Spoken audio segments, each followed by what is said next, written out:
Hopefully, eventually, many of you atheists are going to open your eyes and realize how foolish you are reacting to some of the things that are being said to you by young earth creationists and intelligent design supporters or advocates. Reason why I say that is because many of you that try to conduct yourself as being rational or logical people don't realize how irrational and how illogical you are when you are approaching some of the things that we're talking about. I tend to notice a pattern whenever we're speaking about things that have to do with the cell or these things of intelligent design.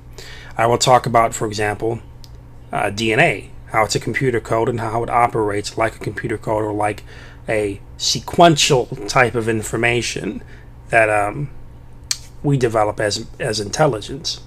And the atheists will respond by things like, well, it's not necessarily a computer code or information in the same way because there are other theories like Shannon information dealing with the reduction of uncertainty and other genetic algorithms and so forth. They'll bring all sorts of different things into this.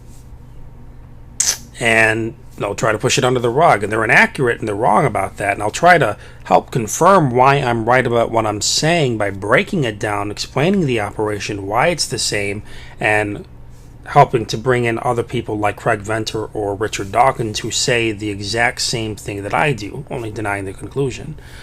So they don't accept it. We move on to other things like motors in the cell, ATP synthase, or I should say the bacterium flagellum. ATP synthase would be more so like a turbine. And they still don't accept it. It operates, has the same parts as a motor does. It's not an analogy. It is a motor. And they don't accept it. They assume that something like the type 3 secretory system will lead up to this specific type of complexity using their imagination, not proving that these homologous proteins can't lead to that complexity. Then they think that that's a sufficient answer. Got another thing. We'll go back to the ATP synthase thing. A turbine inside of the cell, with some differences, I guess I'd have to acknowledge, but it's a turbine. You can tell by its operation, its function, its structure, and its parts that it has. It is a turbine. And through all of these things that we talk about, over and over and over again, it's like pushing what we're saying under the rug, ignoring a pattern of things that are being found inside of the cell that are only known to come from creative intelligence. And they are looking at us in the eye, trying to down talk us and insult us as if what we are holding to, the conclusion of where these types of things come to, is somehow irrational, illogical. No. It's a straight conclusion of what this information is indicating. We're not going to say it looks like a duck, quacks like a duck, and talks like a duck, but then for some reason it's a cow, when in no way, in any way, would lead us to that particular type of conclusion. But it seems like that is exactly what you guys do. You guys do exactly that.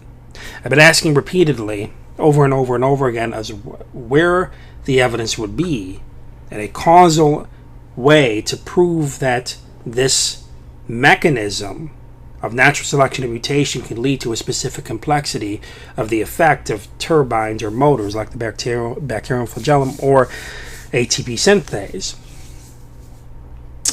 And there's really nothing. There's ideas of certain changes happening to an extent. I hear all sorts of things brought up like horizontal gene transfer or retroviral DNA, or sorts of things, some things like that. Those sorts of things. Then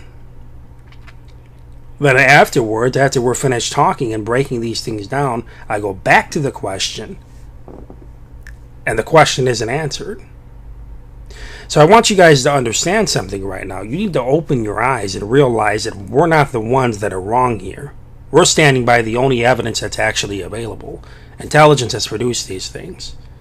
You guys are just rejecting it because you think, by using your imagination and looking for patterns that you want to see, that therefore means that you have something of a better answer.